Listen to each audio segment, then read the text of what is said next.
fall is around the corner, and it's hard to believe that parts of the state will start to see a dusting of snow. Here's Jhocelyn Avendano with the latest. Thanks, guys. And we're going to start right with the current temperatures. As we can see, we're at 64 degrees, much cooler than what we experienced on Wednesday with highs of 90 degrees. And over here, if we could take a look, our winds are at the south-southeast direction at 8 miles per hour. And we'll be only reaching highs of 70 degrees with lows of 52. And so we can see that in our hour by hour, that towards the end of the day temperatures won't really fluctuate, as we're only going to be at the 60s, and we won't really reach the high temperatures of 70. We can see that by 2 p.m. we'll be at 67, and by 3 and 4 p.m. Temperatures will level off at 68 degrees.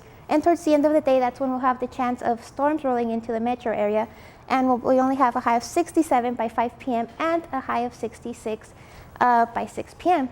And really good news for those who suffer from pollen. There is no pollen whatsoever. And that's due to the rain and the cooler temperatures we've been experiencing. So that really helps the pollen to go down.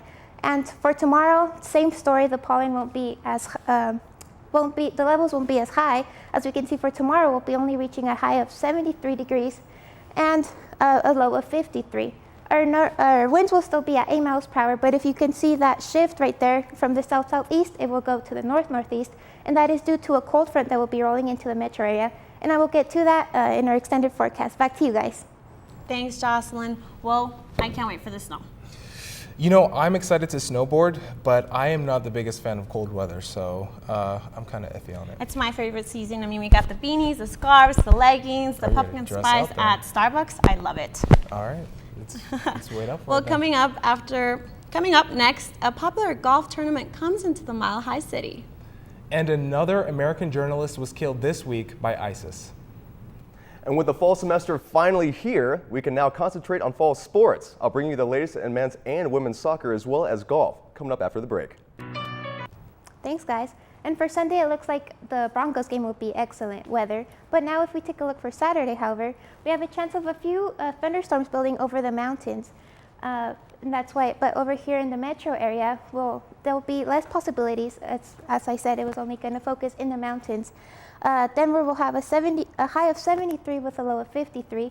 Over here in DIA, we'll have a high of 74 with a low of 53, And in Lamar, the sunniest part of the state will only come in at 73 degrees, with a low of 53. And for Sunday, we can see that there was a high pressure system that moved up from Montana, and that's why our temperatures will increase a little bit. As we can see, Denver will have a high of 82 with a low of 57, and Boulder a high of 80 with a low of 54. And along the I-25 corridor, Colorado Springs will be the coolest part of the state with a high of 77 and a low of 52. And over here in Alamosa will be much cooler, and that's where we'll have more chances of thunderstorms because even though there's a high pressure system coming from Montana, there will be a cold front that will be moving through the south part of the state with only a high of 75 and a low of 54. And looking at our national map, we can see here that there's the cold front that I was talking about. It's going to affect the whole country, so it's going to be a pretty wet Saturday for most of the country in parts like Nebraska, Texas, and the eastern part.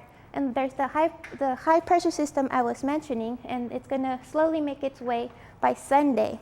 If we take a look for Sunday, the high pressure system has made its way through Colorado, and that's why temperatures will increase. And that cold front that was right there has weakened, and so it's only going to affect parts of the East Coast. For our 5-day forecast, however, the sun returns to Colorado.